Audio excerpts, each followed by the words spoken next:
Hi everyone, my name is Rebecca and welcome back to My Bookish Travels. Today I'm going to be discussing Fallen Heir by Erin Watt. If you guys are not familiar, this is the fourth book of the series for the Royals, and it is created by two authors who work under the pseudonym of Erin Watt.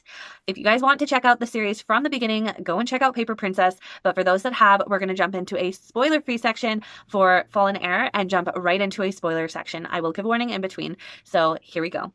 Fallen Heir follows Easton Royal in his romantic endeavor as he meets a new student named Hartley, and he instantly connects and falls head over heels in love with her, although he doesn't think that he's in love with her at the time.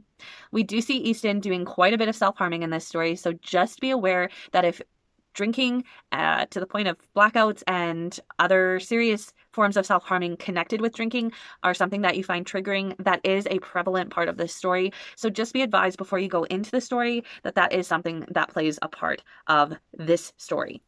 We also see a lot of our older characters coming in, and we do have some introductions to some newer characters that make me not so happy. And we definitely get to see the same type of drama, angst, and new adult vibes that we loved in the previous books making an appearance in this one as well. So I would highly recommend, if you guys have any questions before you go into it with regards to what I've mentioned, perhaps about the self-harming or whatnot, please feel free to message me in the comments down below, and I can definitely let you know if any of your questions are connected with the story without giving away some definite spoilers. So without further ado, if you haven't read, do not proceed further. I'm going to mention a couple of things that are part of the story, and I don't want to spoil you guys. So I will see you in the next video. For those that have read it, here we go. So just talking about some of the characters, I am so excited for Easton and Hartley together because they make such a good pair. Easton definitely needs to feel like he is in a position of being needed, and Hartley is so broken that having that comfort and support from Easton really helps her. But Easton, in his typical annoying behavior sometimes, just ends up pushing too far sometimes and not understanding boundaries or triggers or understanding that there are certain lines he should not cross. We also get to meet some new characters named Ms. Mann, which I absolutely detest and I hate her, and Felicity is a character that I loathe. Fully, entirely loathe, and she needs to be put in her place. I also found it interesting seeing Callum trying to work a little bit harder at being more active in the boys' lives and not just passively going through life with them as his children. And we also got to see Ella's character doing a bit of a 180. So although we saw different parts of her character in the first three books, it's interesting in this one because we're seeing this very downtrodden, broken-hearted version of Ella that just doesn't have the desire to keep fighting and having that strong will that she had in the first few books. All of a sudden, it's just completely gone. And does it have to do with her boyfriend not being there? Or does it have to do with what's going on with her dad being going to court and being charged with murder? I don't know. Those probably play big parts in why her character is written the way it is, but I really need her to pick up her A game and be ready to go all claws out and defend her turf and her family. Finally, fourth book in the series, fifth if you also include the short novella, 3.5. Can we just say the mention about Easton potentially not being Callum Royal's son? Finally, the egg is out of the bag. Egg out of the bag, is that the phrase? I don't know. Anyway, we finally have that taking place where it is not something that Easton was expecting to have heard, nor does it appear he's ever had it said to him previously that he is potentially Steve's son.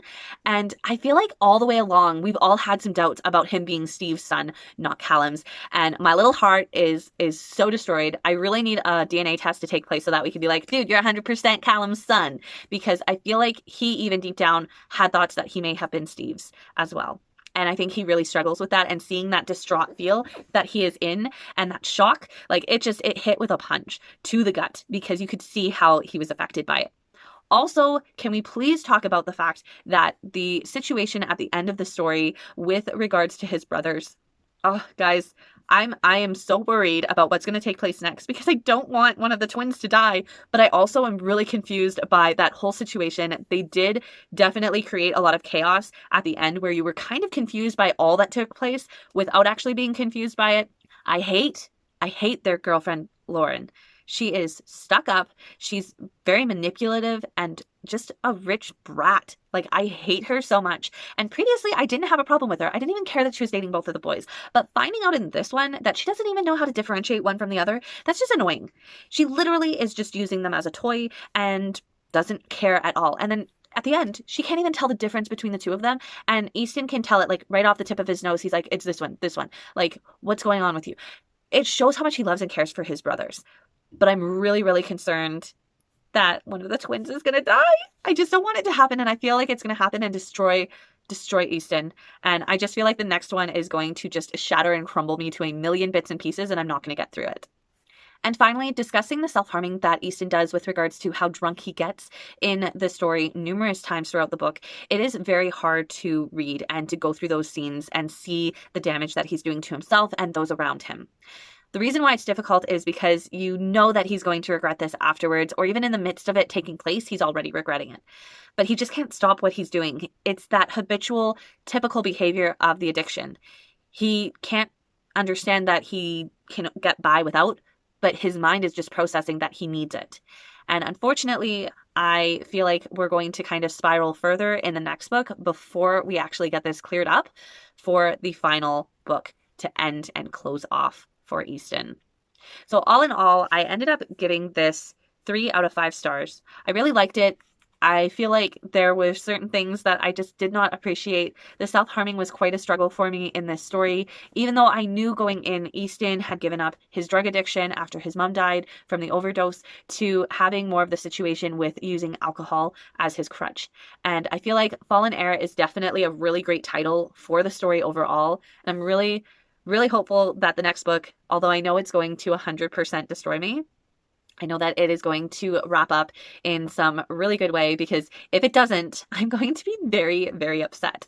So if you guys have read Fallen Heir, let me know, what did you think of it? Did you like the story? Did you understand the author's reasoning behind some of the decisions they made for the story? Did you guys have a hard time going through the scenes where he was self-harming using alcohol? Did you expect it to be as intense as this story was? Because I was not expecting the intensity of what was going on. And can we all just agree that Hartley and Easton are totally going to be the most adorable couple of this entire series if everything works out? Because right now, I know that he sometimes pushed past the comfort boundaries that Hartley had in place at times. Unfortunately, Easton just doesn't understand boundaries, and it is written very well in this story.